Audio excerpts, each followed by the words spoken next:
Hey, what's up, y'all? Welcome back to ENL 51, Rap as Poetry. This week we're going to be talking about gender, sex, and women in hip hop.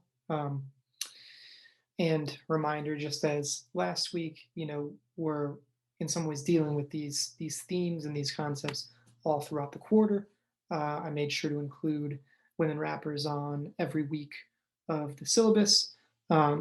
And so these issues are not separate from, they're not divorced from the rest of the issues that we're talking about, but it is an important issue to dig into on its own as well.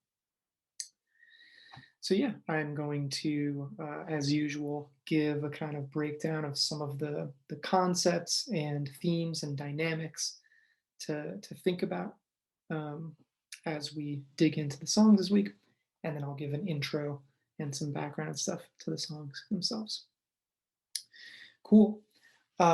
So as you probably know, historically, hip hop, like most other elements of American culture, has been dominated by men and rather unwelcoming to women. And there's a whole slew of reasons for this. Record labels, record executives, radio stations, TV executives, the artists themselves, fans, etc., have all played a role in creating and maintaining that situation. Um, for most of the history of hip hop culture, if you were a woman who wanted to participate in the culture, rapping was not exactly an option. There were significant social pressures to conform to specific stereotypes or roles. And there was also significant social pressure to be happy with that, to be content just being a part of the scene. And so for women who did end up rapping and getting to put out records, even there have always been some women putting out records, playing shows and stuff. Even for them, they were mostly treated as kind of tokens or as sort of exotic elements of the scene. They were talented, they were appreciated, and yet kind of every conversation started and ended with the fact that they were women. Their gender was always the issue. They were never like just kind of fully included and treated as any other rapper would be. So that's most of the history of hip hop. Things are changing. Uh, Honestly, I don't know if there's one specific moment or one specific artist or even one specific like period where that really changes. But nevertheless, we've seen a lot of growth and a lot of progress in terms of to what degree women are included in hip hop culture, to what degree rapping is an available outlet to women at the highest levels, that women now regularly sign record deals, put out records, go on tours, become mega famous, etc. So things are changing. A big part of the history of gender in hip hop obviously is about men, is about how male rappers talk about gender, how they talk about, represent, and treat women overall. Um, if we had multiple weeks, I'll say this a few times, if this was a 10-week or a 15-week course, most universities around the country have 15-week semesters. If we were doing that, probably it would be worth spending a week or two talking about masculinity and the representation of what it means to be a man in hip hop, because that's a big issue that's linked with a lot of this as well. But we don't have the time to dig into that totally and completely, though you're welcome to take up those questions on your own. So focusing on women, the ways that male rappers talk about and represent and treat women has been a problem and an issue for a long time, and we'll get into that with some of the songs this week. I wanted to encourage you, remind you to read the article by Bell Hooks this week. We're reading her instead of a chapter from the Adam Bradley book. Bell Hooks is like just an absolute badass of a writer, thinker, scholar, activist, philosopher. Just generally cool person. Um, and in this article, she lays out kind of why the mainstream white American idea that rap is especially misogynistic, why that idea is like a smokescreen, a deflection, and misleading, kind of preventing us from looking at where those values, where misogyny really comes from. So, highly recommend, and I've required the article by Bell Hooks. Cool, as I said, things are changing in hip hop. We've got a lot more women rappers, a lot more women feeling more included in the scene, though we obviously still have a lot of work to do. But especially the past decade plus has seen more women getting more shine, making more diverse kinds of music, without the conversation always starting and ending with the issue of their gender, right? So this class, not here at UC Davis, but classes like this started being taught at some colleges probably around 10 years ago or so. Um, and 10 years ago, there were not as many women rappers to choose from. If individual professors were committed to including a good amount of women on the syllabus, they could. It was possible. They had a lot fewer women to choose from. Um, but women have been rapping well and to the appreciation of listeners since at least 1984. I encourage you to Google Roxanne Shante and the Roxanne Wars. It's a fun moment in hip hop history. Roxanne Shante. I think there's a movie about her. I haven't watched it yet, but it's supposed to be good. So yeah, we're living in exciting times in terms of hip hop culture being making progress, making growth, and becoming much more inclusive than it's ever been in the past. Again, if this were a 15-week class, we would probably spend a week talking about LGBTQ plus rap, which would be awesome. And that would have been unthinkable 10 years ago. It had been just not a thing on anybody's radar. And so, yeah, hip hop is making a lot of progress.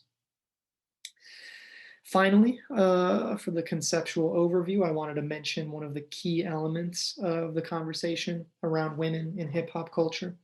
That's the issue of sexuality, and women's sexuality.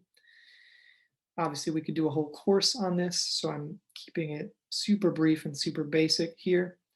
But I want you to be aware that, for decades now, there's been a kind of back and forth argument about how women rappers should express their sexuality. Now we have Megan Thee Stallion, Cardi B, Nicki Minaj. Before that, there was Lil Kim, and a lot of the same kind of conversations going on. So, on one side, you have people saying Nicki Minaj, for example, is catering to the male gaze. You should look that term up. And reinforcing stereotypes about Black women's hypersexuality and just kind of contributing to the suppression of women's roles in hip hop. And then on the other side, there's folks celebrating Nicki Minaj for the very same thing, saying that she's claiming ownership and agency over her body, her sexuality, and her expression. And that's a good thing. While you all are encouraged to stay true to yourselves, stay true to your own boundaries, and to your own ideas about sexual ethics in general, in this class in particular, you are not welcome to judge or shame women rappers for how they talk about or present their bodies. Well, okay, I'll rephrase.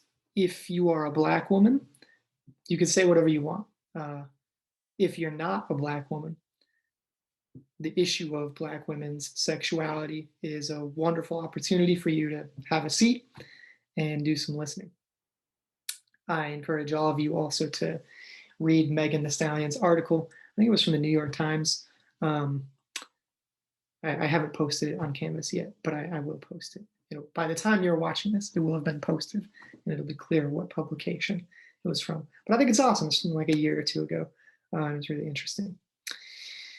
Cool. So that's the basic overview of the concepts we're working with this week, and I want to dig into the songs, the required songs. First up, we've got DJ Jazzy Jeff and the Fresh Prince, Girls Ain't Nothing But Trouble, 1987. So, I've said praising things about DJ Jazzy Jeff and the Fresh Prince in the past. I do like the Fresh Prince. I think what they brought to hip hop in their moment was super important, and I think their overall contribution through the history has been under celebrated. That said, this song is kind of messed up. We're starting here to kind of give a backdrop, a context for how male rappers talk about women and gender and sexuality. Um, we could have started, this is one choice of dozens. We could have started with LL Cool J. We could have started with the Beastie Boys, or pick your poison. There's like so many songs where women are not treated well in the narratives and lyrics of male rappers. So we're starting here because I want to hold Fresh Prince accountable for what he says in this song. I think it's troubling. I think the stories he tells kind of reify, that's a fancy college word, let me rephrase here. They sort of like maintain or support stereotypes of women and the general power structure where men are to be believed and celebrated and women are to be not trusted and denigrated. So I think it's messed up. I've taught this song in the past, and I've had some students write some kind of troubling things. Like I've seen a student say, oh, the first verse proves that women lie about something. That kind of blew my mind that was a take. So I just wanted to kind of like mention here, first of all, I mean, in addition to that playing into harmful stereotypes, and you'll see what I mean when you listen to the first verse of that song, in addition to that playing into harmful stereotypes, also it's like a misunderstanding of how evidence and proof works. And we're going to get into this in the midterm exam, which is coming up this week as well. And so a verse in a song cannot prove an idea about society. Will Smith is telling a story about a woman in this verse.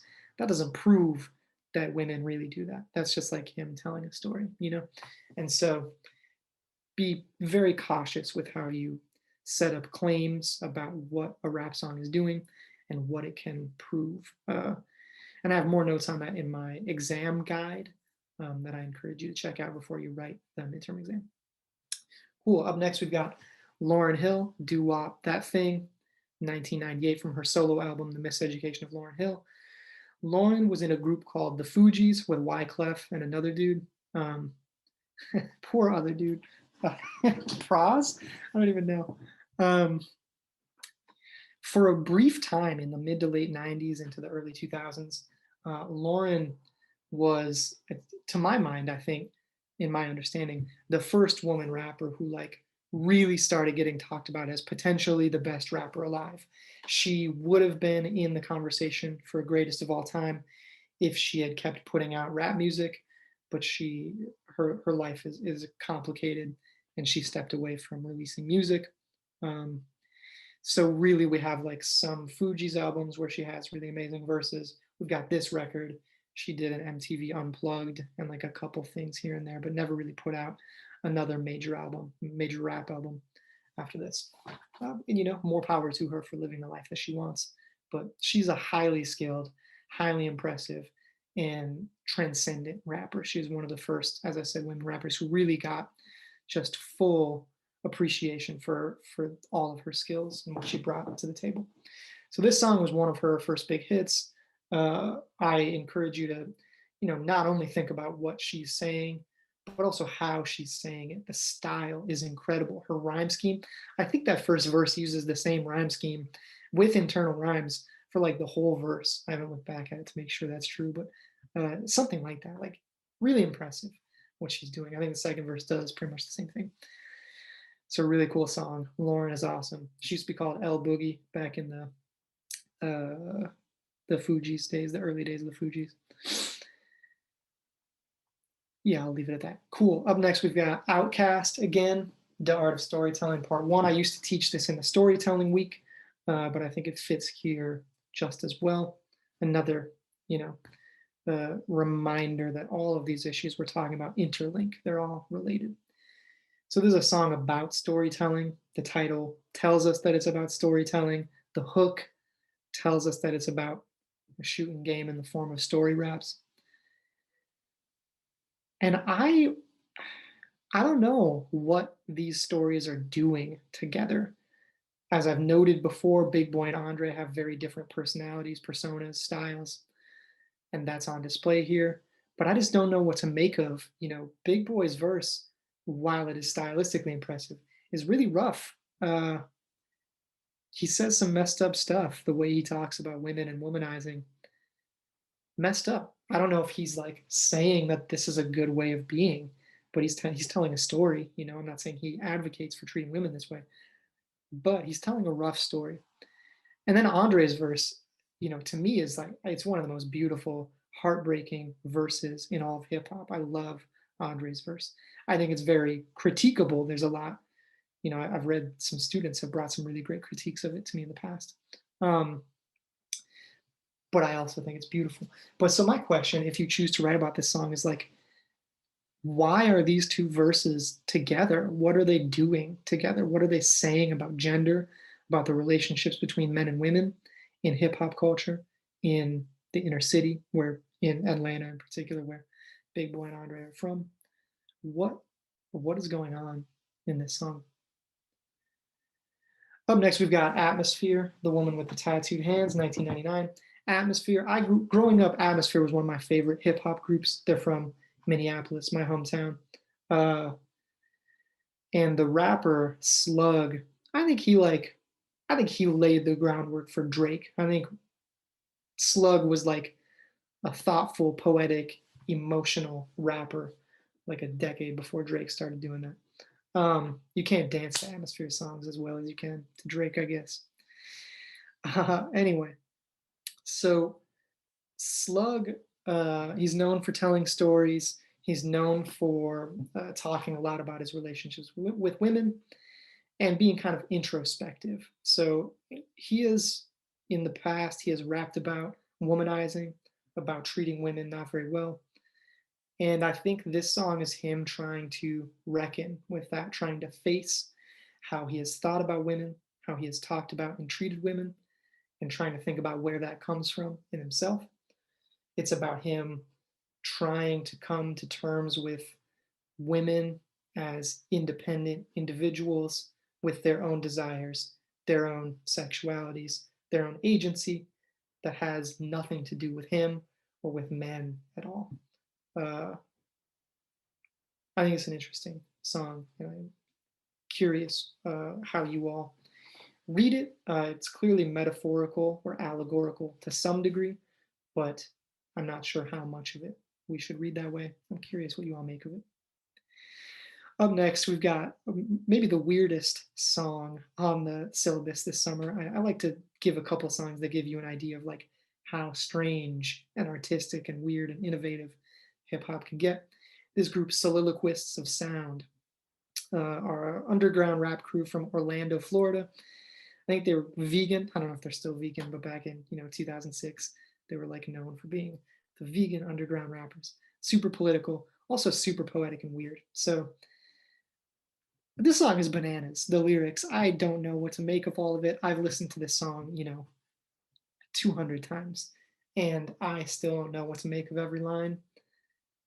But they're saying a lot of deep, complex philosophical stuff about gender, about power dynamics and politics, about control and masculinity, about how women are treated in hip hop culture and in society, about like how all of that connects to the earth and astrology and physics and stuff. There's a lot going on in this song. I like it a lot. I think the MCs, Swanberger and Alexandra, they've also got a poet in their group as well, like a poet.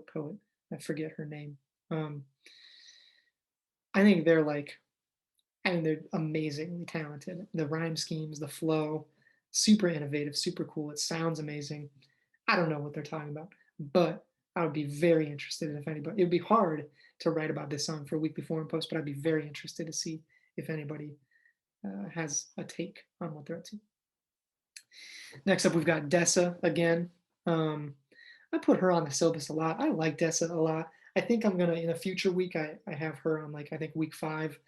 I have another one of her songs. I think I'm gonna move that down to the B sides and move up a different song instead because I don't want to over-represent her. But this song is awesome. Fire Drills. I think what she's saying about women, not only in hip hop culture but in American society more generally, I think is really thoughtful, really important. She makes a strong argument and just has some just fire lines. I think it's a really cool song.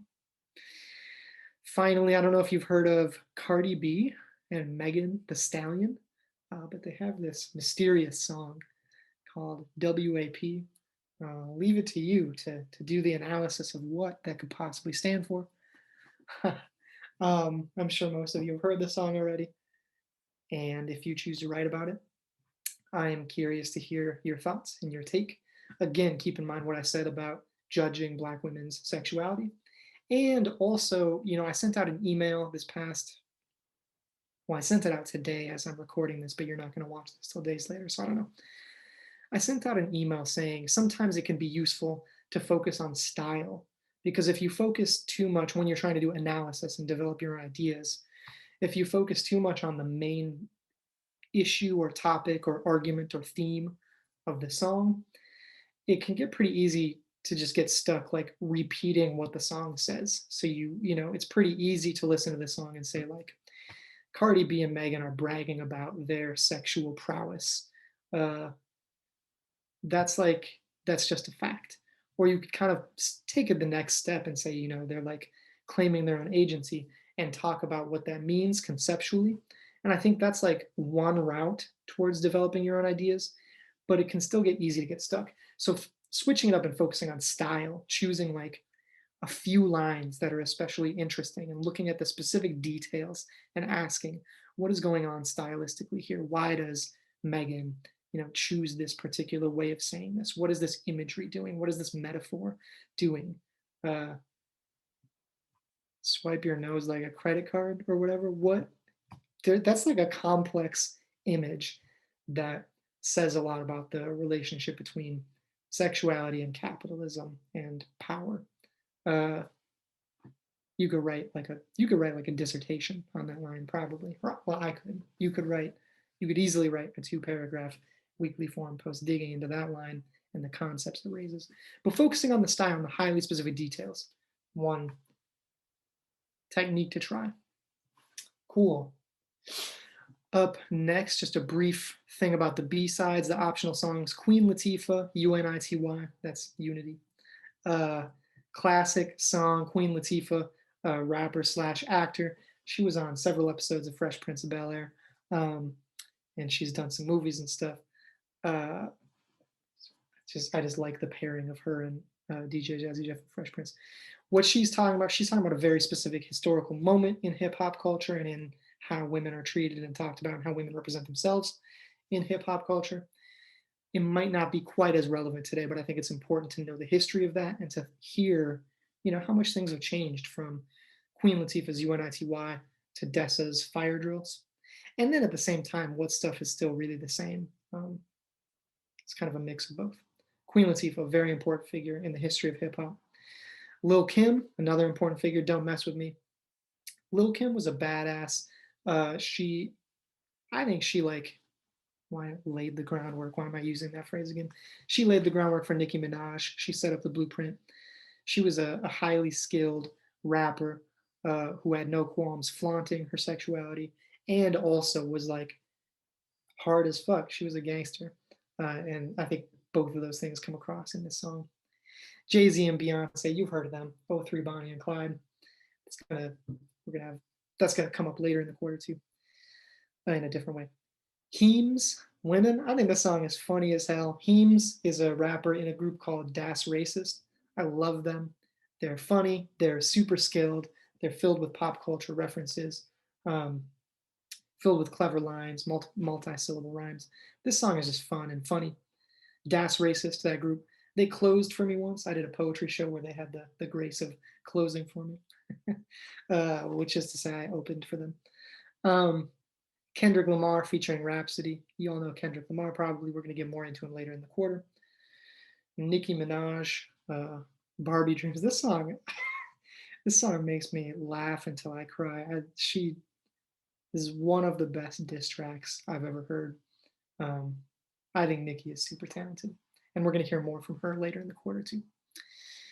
So yeah, read Bell Hooks, read Megan Thee Stallion. We've got some awesome poems up on the docket this week too. I highly encourage you to spend some time with them. Franny Choi's Pussy Monster is the name of her poem. It's named after a song by Lil Wayne. This poem is uncomfortable. It's weird. It's also like brilliant. I think it's an amazing piece of art. I'm going to try to post a video of Franny performing it, which is, again, highly uncomfortable, difficult to watch, and amazing. Fatima Ashgar, When Tip Drill Comes On at the Frat Party, another poem dealing with investigating how women are treated in hip hop, in rap songs, especially men's rap songs, and how that feels, exploring that experience. Yeah, I think I'll leave it at that. I'm really excited to hear what you think about this week's songs. I'm excited to see what you dig into them, how you dig into them. And as usual, if you have any questions about anything, if you want to talk about the material of this week, if you want to talk about the expectations of the assignment, anything like that, please feel free to hit me up. Shoot me an email. We can chat on email or on Zoom. Yeah, as you have noticed, I don't know how to end these videos. It's super weird. Yeah, have a good one.